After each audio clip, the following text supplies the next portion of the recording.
In 2007, a diver descended to the Mariana Trench and disappeared. Last April, a mysterious sonar signature emerged from exactly that point. Could it be a sign of life? Michael Harrison was 34 years old when he started working at the Scripps Institution of Oceanography in La Jolla, California. Graduated in marine biology from the University of California, San Diego, Harrison specialized in deep water exploration, an area that few scientists dared to venture into at the time. According to Institute records, Harrison arrived at Scripps in January 2002, hired as an associate researcher in the Marine Ecology Department. His colleagues described him as methodical and extremely physically prepared for the challenges of deep-sea diving. Sarah Harrison, his wife, confirmed in a later interview that Michael spent at least 4 hours daily training, including apnea exercises and cardiovascular conditioning. The couple lived in a rented house on Prospect Street in La Jolla, 15 minutes from the Institute. Sarah worked as a nurse at UC San Diego University Hospital.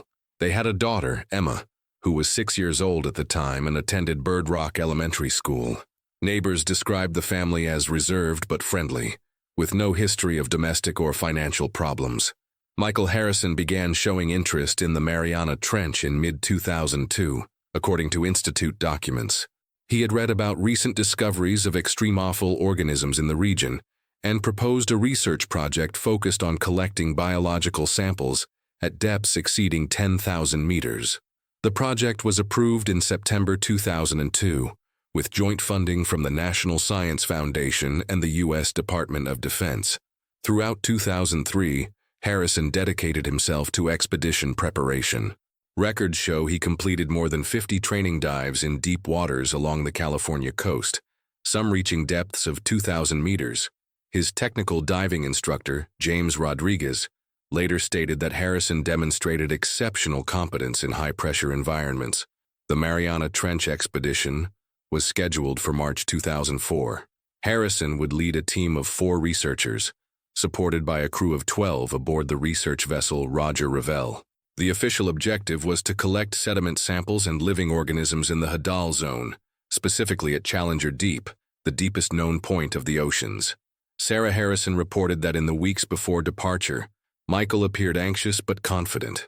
He spent hours explaining the diving equipment to Emma, using simple drawings to show how the life support system worked.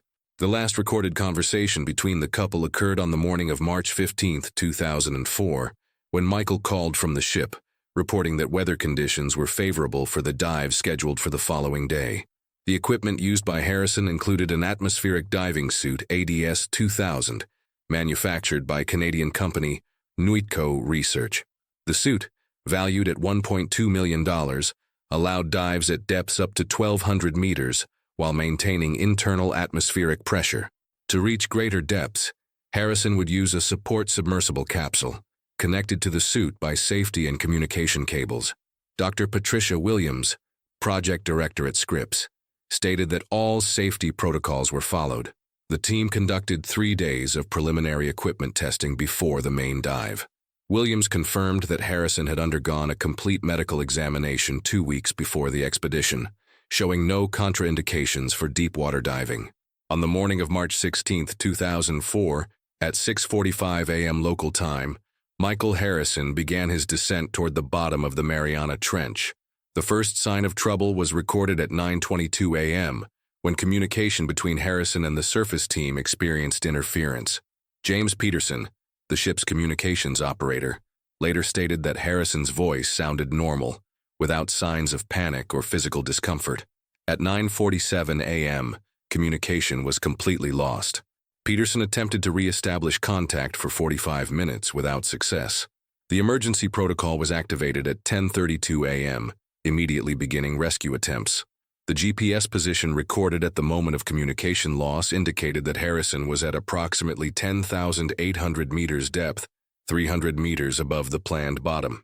Williams ordered activation of the submersible capsule's emergency system, designed to automatically return the diver to the surface in case of critical failure. However, the capsule's tracking beacon also went silent at 10:45 a.m. The surface team deployed emergency buoys equipped with underwater cameras and sonar equipment to locate Harrison's position. According to the official Coast Guard report, Rescue operations continued for 6 days. The USS Howard, a destroyer based in San Diego, was diverted to assist in the search operation. Deep-sea rescue specialists from the Navy's Submarine Rescue Command joined the effort on March 18th. Weather conditions remained stable throughout the search period, with waves below 2 meters and good visibility. On March 22, 2004, the Coast Guard officially suspended active search operations. Captain Robert Martinez, incident commander, stated that the extreme depth and challenging conditions made rescue unfeasible after 6 days. The official conclusion listed the incident as an accident in deep waters, with Harrison presumed dead due to equipment failure at extreme depth. Sarah Harrison received official notification on March 23rd. According to family statements, she was accompanied by Dr. Williams and a Coast Guard chaplain when informed of the search suspension. The Scripps Institution released a public statement describing Harrison as a dedicated scientist who pushed the boundaries of human knowledge in one of Earth's most hostile environments. The incident triggered a comprehensive investigation by the National Transportation Safety Board and the Occupational Safety and Health Administration. Equipment manufacturer Nitco Research conducted its own internal review of the ADS 2000 system. Preliminary findings released 6 months later suggested possible failure in the pressure compensation system, though no definitive cause was established. Insurance investigators spent 8 months reviewing the case before approving the life insurance payment to Sarah Harrison. The policy, provided through the University of California system, covered accidental death during work-related activities. The final insurance report cited equipment failure as the probable cause, without assigning fault to any specific component or procedure. Emma Harrison, then 7 years old, attended grief counseling sessions at the university's Family Support Center. School records indicate she completed the academic year without significant behavioral changes, according to her teacher's reports. Sarah Harrison took a 3-month leave of absence from her nursing position before returning to work in June 2004. The scientific community mourned Harrison's loss through several memorial tributes. The American Geophysical Union established the Michael Harrison Memorial Fellowship for young researchers in deep-sea exploration.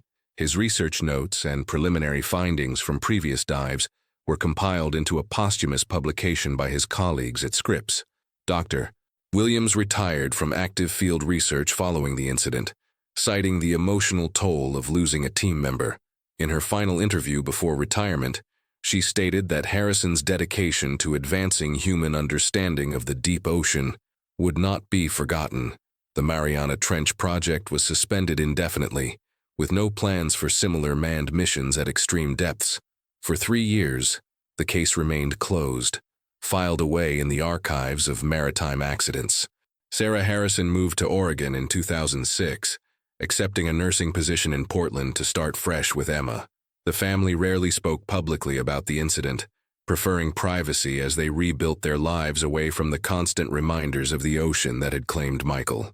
Then, in April 2007, something changed.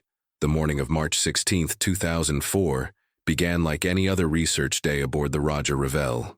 According to the ship's log, weather conditions were optimal with winds at 8 knots from the southeast and sea state 2. Dr. Michael Harrison completed his final equipment check at 6:15 a.m., 30 minutes before the scheduled descent time. James Peterson, the communications operator, reported that Harrison appeared calm and focused during the pre-dive briefing. He went through his checklist methodically, Peterson stated in his official testimony. There was nothing unusual about his behavior or physical condition. The dive plan called for Harrison to descend to 10,900 meters, collect 3 sediment samples, and return to the surface within 4 hours. Dr. Patricia Williams conducted the final safety review at 6:30 a.m. Her logbook entry noted that all primary and backup systems showed green status indicators. The atmospheric diving suit registered normal pressure readings. Life support systems were functioning within parameters, and the communication array passed all connectivity tests. Williams signed off on the dive authorization at 6:42 a.m. Harrison entered the water at exactly 6:45 a.m. Pacific Standard Time. The initial descent proceeded normally, with regular check-ins every 15 minutes. At 500 meters depth, Harrison reported clear visibility and normal suit performance. His vital signs, monitored through sensors in the diving suit, showed heart rate at 72 beats per minute and respiration at 16 breaths per minute, both within normal ranges for the activity level. The descent continued without incident through the first hour. At 7:45 a.m., Harrison reached 2,000 meters depth and reported the first scientific observation: bioluminescent organisms visible through the suit's external cameras. Dr. E. Williams noted in her log that Harrison's voice remained steady and professional during all communications. By 8:30 a.m., Harrison had reached 5,500 meters depth, entering the abyssal zone. He reported temperature readings of 2.1 degrees Celsius and noted the complete absence of natural light.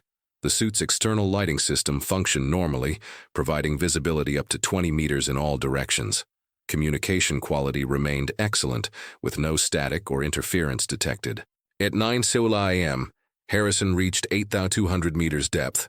His final routine check-in came at 9:15 a.m. when he reported crossing the 9,000-meter mark.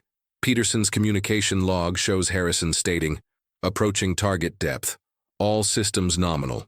Visibility good with artificial lighting. Beginning final descent phase." The first indication of trouble occurred at 9:22 a.m. Peterson noticed interference in the communication signal, describing it later as crackling static that came and went. He immediately attempted to contact Harrison for a status update. Harrison responded, but his voice was partially obscured by the interference.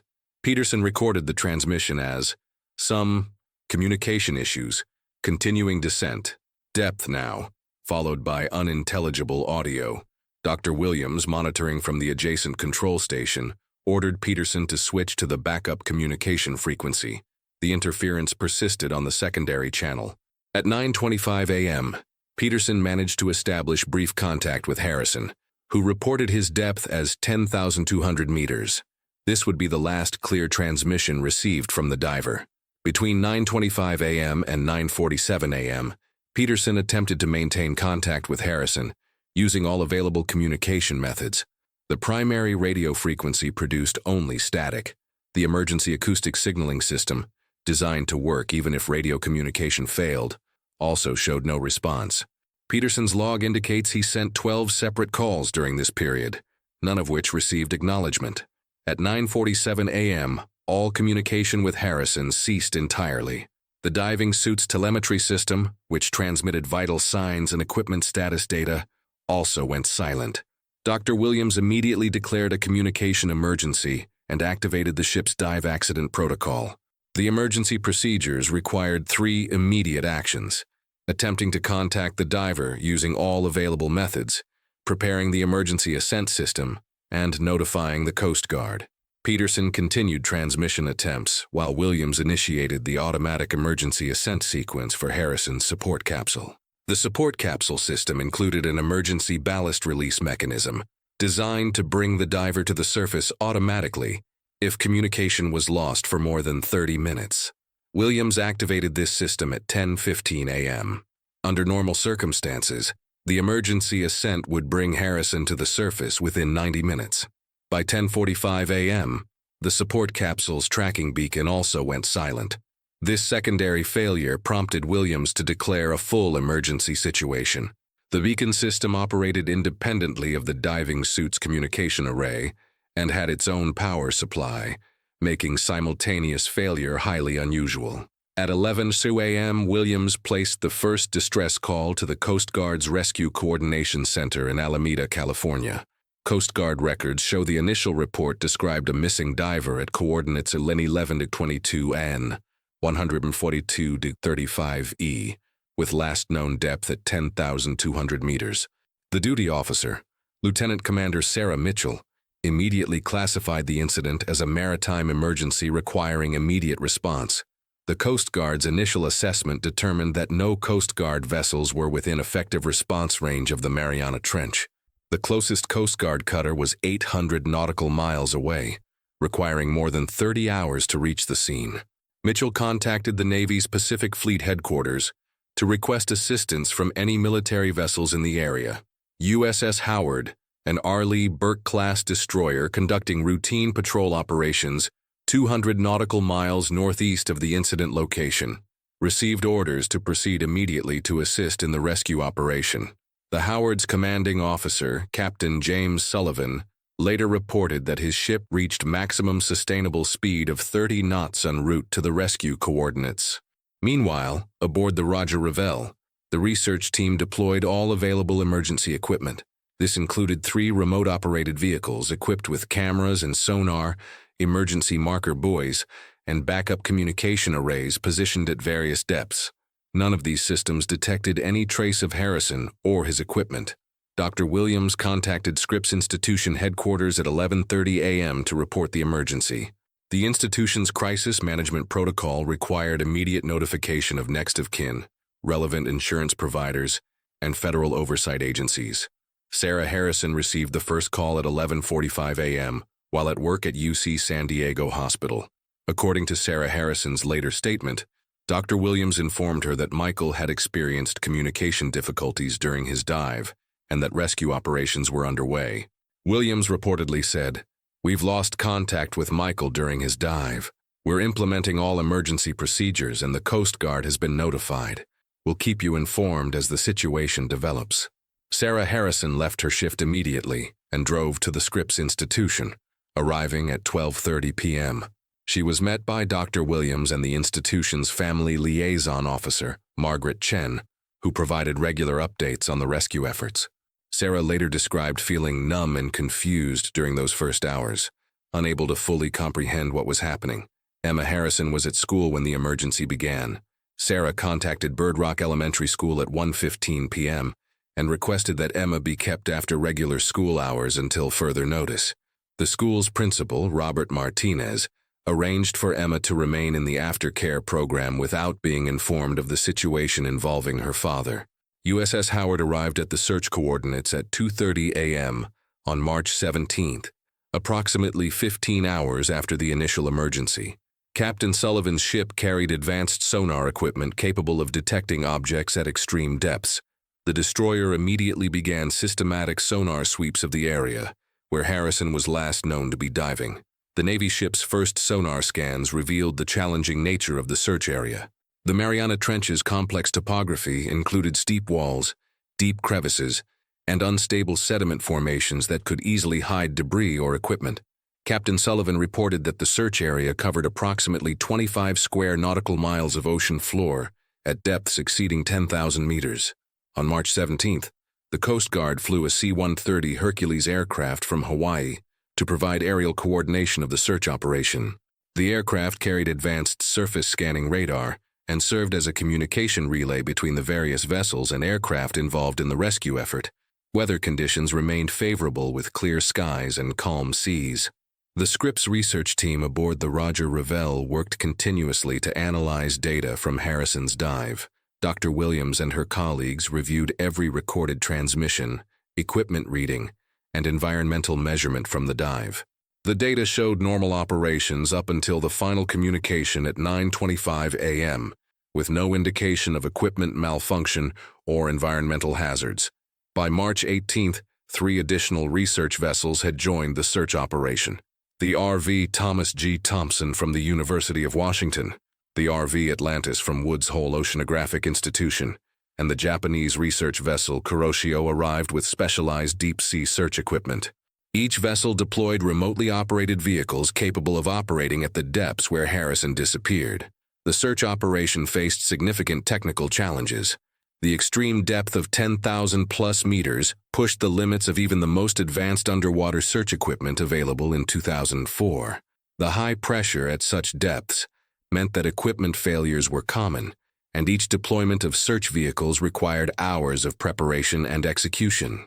Sarah Harrison remained at the Scripps Institution throughout the search operation, receiving regular briefings from Dr. Williams and Coast Guard personnel. Family members described her as maintaining composure while dealing with constant anxiety about Michael's fate. She declined media interviews during this period, asking for privacy while rescue operations continued. On March 19th, Emma Harrison was informed about her father's situation. Sarah, accompanied by a family counselor, explained that Michael was missing during his underwater work and that many people were looking for him. Emma's school records indicate she remained in classes but received additional support from the school's counseling staff. The search operation expanded to include international assistance on March 20th.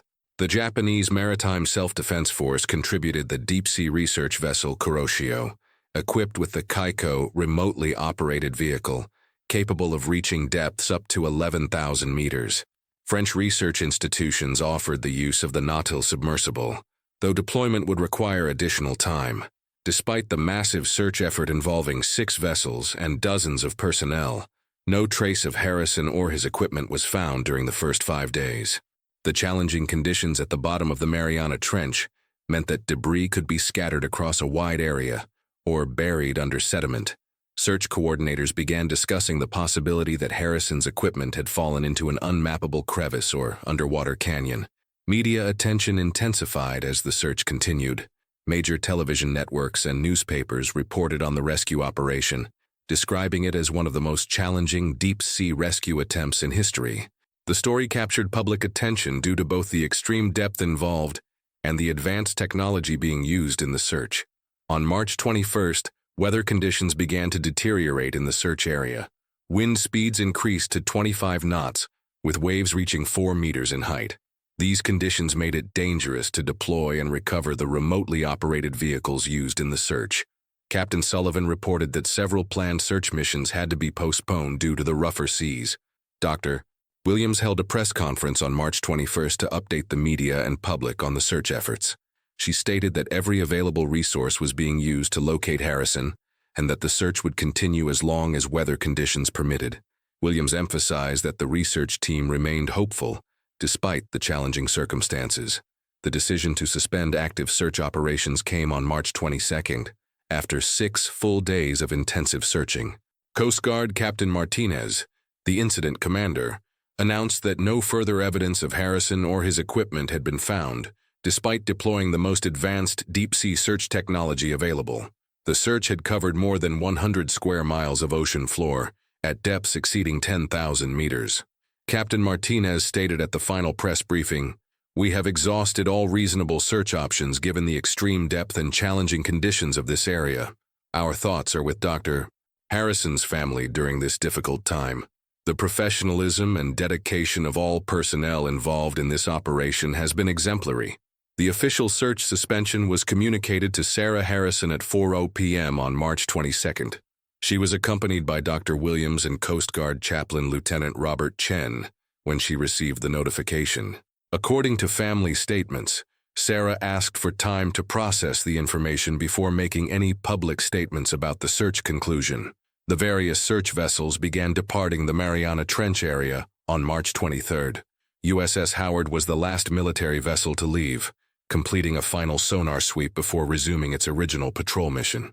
The research vessels returned to their home institutions, carrying with them detailed data about the search operation that would be analyzed for months afterward. The disappearance of Dr. Michael Harrison marked the end of manned deep-sea diving missions to the deepest parts of the world's oceans. The incident raised serious questions about the safety of human exploration at such extreme depths and prompted a comprehensive review of deep-sea diving safety protocols across the scientific community. 5 years after the search was suspended, life had moved forward for those touched by Michael Harrison's disappearance. Sarah Harrison had established herself as head nurse at Oregon Health and Science University Hospital in Portland. Emma, now 12, was an honor student at Lincoln Middle School. The family rarely discussed the events of March 2004, having found some measure of peace in their new routine. Dr. Patricia Williams had retired from active field research, but maintained an office at Scripps as Professor Emeritus. She occasionally reviewed proposals for deep-sea research projects, though none approached the extreme depths that had claimed Harrison. The incident remained a defining moment in her career, one that influenced every safety recommendation she made thereafter. The call came on April 15, 2009, at 2:30 p.m. Pacific Standard Time. Dr. Williams was reviewing student thesis proposals when her phone rang. The caller identified himself as Dr. James Chen from the Naval Oceanographic Office in Stennis Space Center, Mississippi. Chen's voice carried an urgency that immediately caught Williams's attention. "Dr. Williams, we need to discuss the Harrison incident from 2004, Chen said, according to Williams's later testimony. Our monitoring station in Guam has detected something unusual in the Mariana Trench area. The signature appears to be metallic in nature, and it's coming from the approximate coordinates where Dr. Harrison disappeared. The Naval Oceanographic Office operated a network of underwater listening posts throughout the Pacific Ocean, primarily designed to track submarine movements during the Cold War era. These stations continued monitoring ocean acoustics for both military and scientific purposes. The Guam facility specialized in deep ocean acoustic analysis. Dr. Chen explained that on April 12, 2009, acoustic sensors detected a repetitive metallic echo pattern originating from approximately 11-22 N, 142-35 EE, the same coordinates where Harrison had last been located. The signal appeared every 6 hours, lasting approximately 45 seconds each time. Initial analysis suggested the echo was caused by metal objects shifting or colliding in the deep ocean current. The pattern is too regular to be natural geological activity, Chen told Williams. Our acoustic analysis team believes it's manufactured material responding to tidal forces or deep ocean currents. Given the location and timing, we felt obligated to notify you and the Harrison family. Williams requested copies of the acoustic data before making any decisions about further investigation. The Navy agreed to provide unclassified portions of their analysis, though some details remained restricted due to the sensitive nature of their monitoring capabilities. Williams received the preliminary report via secure email within 2 hours of the initial call. The acoustic signature showed a distinct metallic resonance pattern consistent with titanium or high-grade aluminum alloys, materials commonly used in deep-sea diving equipment. The echo strength suggested objects of significant size, possibly fragments of diving apparatus or support equipment. Most intriguingly, the regularity of the signal indicated the source was not stationary, but moving predictably, with deep ocean currents. Williams immediately contacted Sarah Harrison in Portland. The conversation, according to both women's later statements, was emotionally difficult. Williams explained the Navy's findings carefully, emphasizing that the signals might represent equipment debris rather than any indication that Michael had survived. I told Sarah that we had detected what appeared to be metallic debris in the area where Michael disappeared, Williams stated in her report. I stressed that this was likely equipment fragments, not any sign that Michael was alive. After 5 years at that depth and pressure, survival would be impossible. Sarah Harrison's initial reaction was disbelief, followed by a complex mix of hope and dread. She had spent 5 years accepting her husband's death and building a new life. The possibility of recovering his remains or equipment brought back the trauma she had worked to overcome. After discussing the situation with Emma, Sarah agreed to support a new investigation. The logistics of mounting another deep-sea expedition to the Mariana Trench presented significant challenges. The original 2004 search had cost over $3 million and involved multiple government agencies. Budget constraints at Scripps and other research institutions made funding a new expedition difficult, without clear scientific justification beyond recovering debris. Dr. Chen proposed a joint operation between the Navy's Oceanographic Research Division and civilian scientific institutions. The Navy had developed new deep-sea surveillance technology since 2004, including autonomous underwater vehicles capable of operating at extreme depths for extended periods. A recovery mission could serve both humanitarian and technological advancement purposes. The proposal required approval from multiple agencies, including the National Science Foundation, the Department of Defense, and the State Department due to the international waters location. The bureaucratic process consumed 3 months, during which acoustic monitoring continued to detect the regular metallic echo pattern from the Mariana Trench. On July 20, 2009, the joint expedition was formally approved with a budget of $2.8 million. The operation would be conducted aboard the research vessel Kilo Moana from the University of Hawaii, equipped with the Navy's newest autonomous underwater vehicle, designated AUV Nereus. The mission timeline called for a 3-week deployment beginning in September 2009. News of the new expedition attracted significant media attention. Major news outlets reported on the mysterious signals from the deepest part of the ocean, though official statements emphasized the mission's focus on equipment recovery rather than rescue operations. Sarah Harrison agreed to one television interview, stating her hope that the expedition might provide closure for her family. Emma Harrison, now 13, struggled with the renewed attention on her father's disappearance. School counselors noted increased anxiety as the departure date for the expedition approached. Sarah arranged for additional psychological support, recognizing that the new investigation was reopening old wounds for her daughter. The expedition team assembled in Honolulu during the first week of September 2009. Dr. Williams came out of retirement to serve as scientific advisor, while Dr. Chen led the Navy's technical team.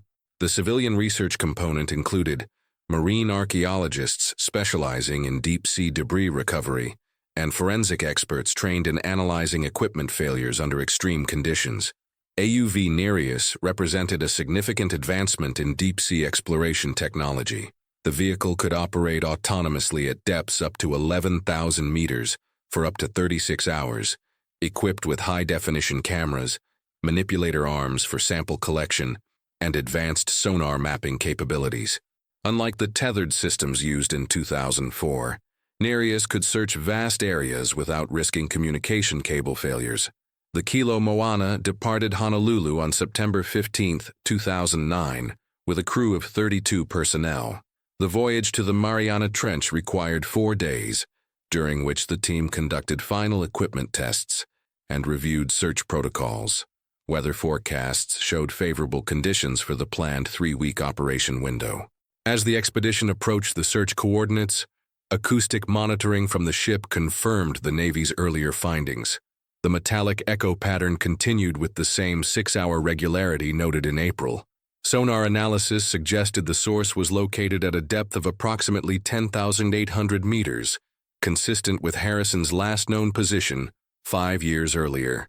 The discovery that would change everything was still days away. The Kilo Moana reached the search coordinates on September 19, 2009, at 6:15 a.m. local time. Dr. Patricia Williams stood on the ship's deck, looking out at the same patch of Pacific Ocean where she had lost a colleague 5 years earlier. The weather was remarkably similar to March 2004, calm seas, light winds, and clear visibility extending to the horizon. The irony was not lost on her that perfect conditions had prevailed during both the original tragedy and this attempt to uncover the truth. AUV Nereus was deployed at 8:30 a.m. for the first deep reconnaissance mission. The autonomous vehicle would descend to 10,800 meters, following a pre-programmed search pattern covering a 2-square-kilometer area around the coordinates where the acoustic signals originated. Dr. James Chen monitored the deployment from the ship's control room, watching as Nereus disappeared beneath the surface, carrying humanity's most advanced deep-sea exploration technology into the abyss. The descent to maximum depth required 3 hours and 20 minutes. Unlike the tethered systems used in 2004, Nereus operated completely independently, using pre-programmed instructions and artificial intelligence to navigate the extreme environment of the Hadal Zone. The vehicle's external cameras activated at 8,000 meters depth, beginning systematic documentation of the ocean floor where few human eyes had ever gazed, even remotely. At 12:45 p.m., Nereus reached the target depth and began its methodical search pattern. The vehicle's high-definition cameras revealed a landscape of fine sediment, punctuated by scattered rocky outcrops and steep canyon walls. The bottom topography showed evidence of frequent seismic activity, with recent landslides and unstable sediment formations that could easily hide debris for years. For the first 2 hours of bottom time, the cameras detected only natural geological formations and the occasional deep-sea organism adapted to the crushing pressure. The first significant discovery occurred at 2:55 p.m., approximately 5 hours after deployment. Nereus's cameras captured images of what appeared to be manufactured debris scattered across a sediment plain approximately 400 meters from the original search coordinates. Dr. Chen immediately called Dr. Williams to the control room to examine the real-time video feed transmitted from the ocean floor through the vehicle's sophisticated communication system. The debris field extended across an area roughly 50 meters in diameter, much larger than anticipated. Initial images showed fragments of what appeared to be titanium alloy components, consistent with deep-sea diving equipment manufactured in the early 2000s. The pieces were partially buried in sediment, suggesting they had been on the ocean floor for an extended period. Most significantly, the arrangement of the debris indicated it had not simply fallen to the bottom, but had been moved by underwater currents over time, scattered across the seafloor in a pattern that told a story of gradual dispersion. Dr. Williams examined the video feed carefully, comparing the images to photographs of the equipment Michael Harrison had been using in 2004. Several fragments appeared consistent with components of the ADS-2000 atmospheric diving suit, though the extreme conditions had made identification challenging. The pressure at 10,800 meters, exceeding 100 times atmospheric pressure, had clearly deformed and damaged the equipment beyond easy recognition. Metal components showed severe compression damage, while composite materials had been reduced to unrecognizable fragments. At 3:20 p.m., Nereus's manipulator arm collected the first physical sample, a piece of titanium alloy approximately 30 centimeters long bearing what appeared to be a partial serial number etched into the metal. The vehicle's collection chamber preserved the sample in a sealed container, designed to maintain the sample's condition during the long ascent to the surface. This represented the first tangible evidence recovered from Harrison's final dive, a moment that brought both hope and dread to the research team. The search continued with increasing intensity as more debris was located. At 3:45 p.m., Nereus discovered what appeared to be fragments of the suit's life support backpack, identifiable by distinctive mounting brackets and pressure vessel components. The life support system had been completely destroyed by pressure, but key identifying features remained visible. Dr. Chen carefully documented each discovery, knowing that every piece of evidence would be crucial for understanding the sequence of events that led to Harrison's death. The most significant discovery came at 4:10 p.m., when Nereus located the remains of the support capsule system that had been connected to Harrison's diving suit. The capsule, originally designed to withstand extreme pressure, had been crushed into a compact mass of twisted metal and shattered components. However, key structural elements remained intact enough to provide crucial evidence about the equipment failure. The emergency ballast release mechanism, designed to bring Harrison to the surface in case of emergency, showed clear signs of activation, but had failed to function properly. Dr. Chen documented each discovery meticulously, directing Nereus to photograph every angle of the wreckage before attempting recovery. The capsule's condition told a story of catastrophic structural failure under extreme pressure. The titanium hull had imploded, but the collapse pattern suggested the failure had occurred gradually, rather than instantly. This indicated that Harrison might have had time to attempt emergency procedures before the final system failure. The capsule's data recorder, a heavily reinforced device designed to survive extreme conditions, was located at 4:35 p.m. buried beneath a section of collapsed hull plating. The recorder's protective casing had been damaged, but appeared intact enough that data recovery might be possible. If the recorder had survived 5 years at crushing depth, it might contain vital information about Harrison's final moments and the equipment failures that led to the tragedy. Additional debris continued to surface as Nereus expanded its search pattern. At 5:15 p.m., the vehicle located sections of the diving suit's helmet assembly, including fragments of the communication array and emergency breathing apparatus. The condition of these components provided additional evidence about the sequence of equipment failures. The communication system showed signs of water damage, suggesting that seal failures had preceded the catastrophic pressure hull breach. Nereus completed its first mission at 6:00 p.m., returning to the surface with 8 samples of debris and detailed video documentation of the crash site. The ascent required 2 hours and 40 minutes, during which the research team prepared for immediate analysis of the recovered materials. The ship's laboratory had been equipped with specialized equipment for examining deep-sea artifacts, including X-ray machines for internal component analysis and spectrometers for material identification. Initial examination of the metal fragments confirmed they were components of Harrison's diving equipment. Serial numbers on 2 pieces matched manufacturing records for the ADS-2000 suit Harrison had been wearing. The condition of the metal showed extensive corrosion and pressure damage consistent with 5 years of exposure at extreme depth. Metallurgical analysis revealed stress fractures that indicated rapid decompression, supporting the theory of catastrophic pressure hull failure. The most crucial evidence came from analysis of the support capsule's emergency systems. Forensic examination revealed that the automatic ballast release had indeed activated, as designed, when communication was lost in 2004. However, the ballast weights had not separated from the capsule due to a mechanical failure in the release mechanism. The failure appeared to result from corrosion in the release actuator, possibly caused by contamination during pre-dive maintenance procedures. This discovery was particularly significant because it explained why Harrison had not returned to the surface automatically when the emergency system engaged. The ballast release system represented the final safety backup, designed to function even if all other systems failed. Its malfunction meant that Harrison had been trapped at extreme depth with no means of emergency ascent when his primary life support systems began failing. The capsule's data recorder was extracted and analyzed on September 21st. Despite 5 years underwater at crushing pressure, the device's memory core remained partially intact, protected by multiple layers of pressure-resistant housing.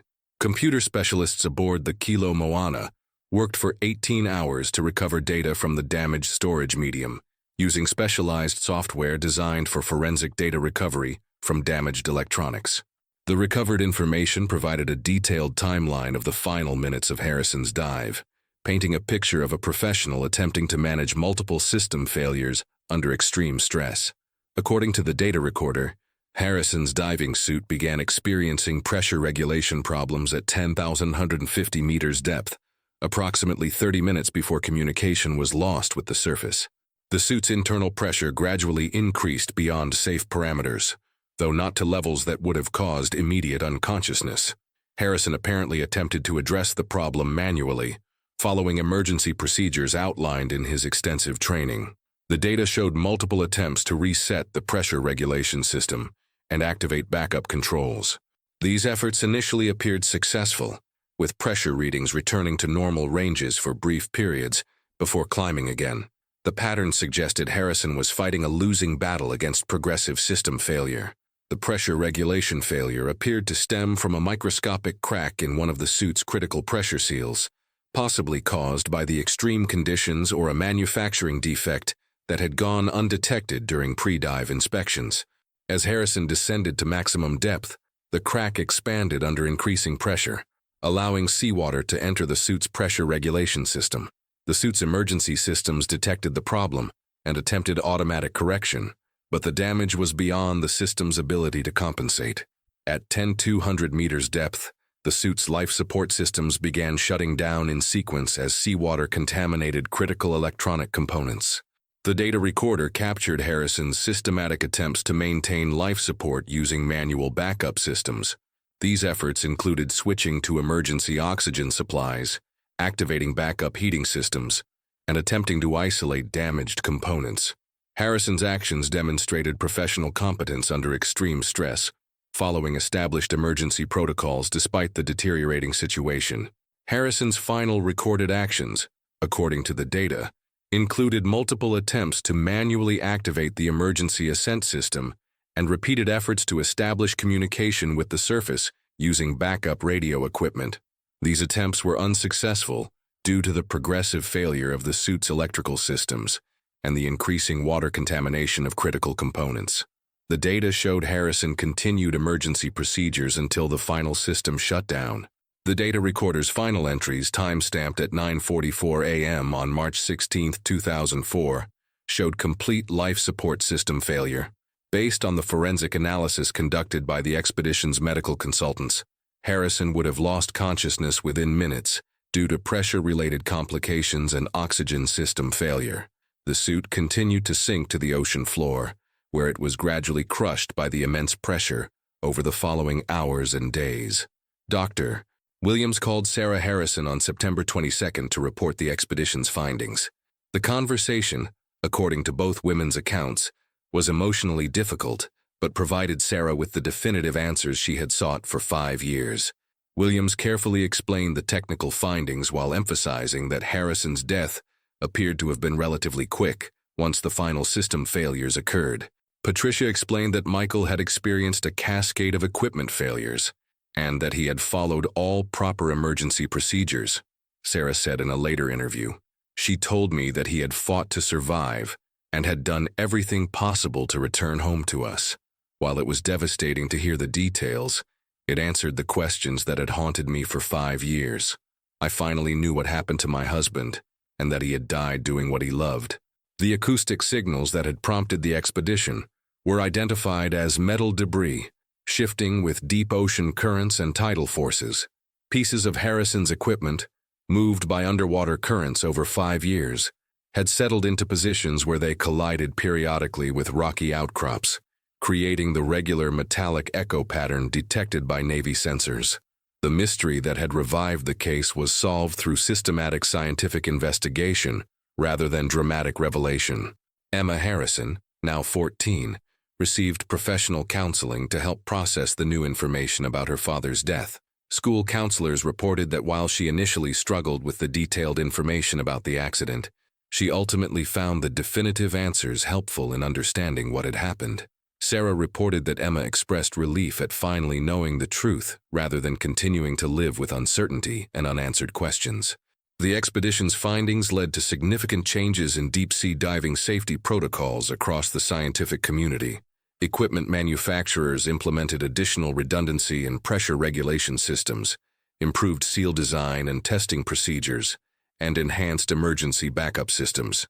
Research institutions established more stringent testing procedures for extreme depth diving equipment and modified training programs to address the specific failure modes identified in Harrison's accident. Dr. Williams published a comprehensive report on the investigation in the Journal of Deep Sea Research in March 2010, exactly 6 years after Harrison's disappearance. The report detailed the equipment failure sequence that caused the accident and included specific recommendations for preventing similar incidents. The scientific community praised the thoroughness of the investigation and the valuable safety insights it provided for future deep-sea exploration efforts. Sarah Harrison established the Michael Harrison Memorial Fund at Scripps Institution in 2010, providing scholarships for graduate students in marine science, with specific emphasis on deep-sea exploration safety research. The fund has supported 12 students over the following years, continuing Harrison's legacy of advancing human knowledge of the deep ocean while prioritizing researcher safety.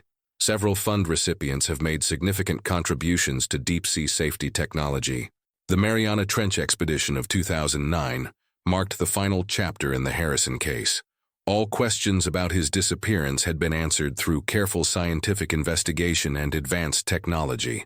The mystery that had captured public attention was resolved not through dramatic revelation, but through methodical analysis of physical evidence recovered from the deepest place on Earth.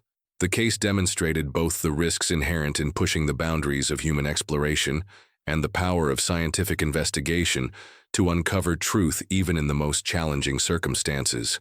Emma Harrison graduated from high school in 2014 and chose to study marine biology at Oregon State University, inspired by her father's dedication to ocean science.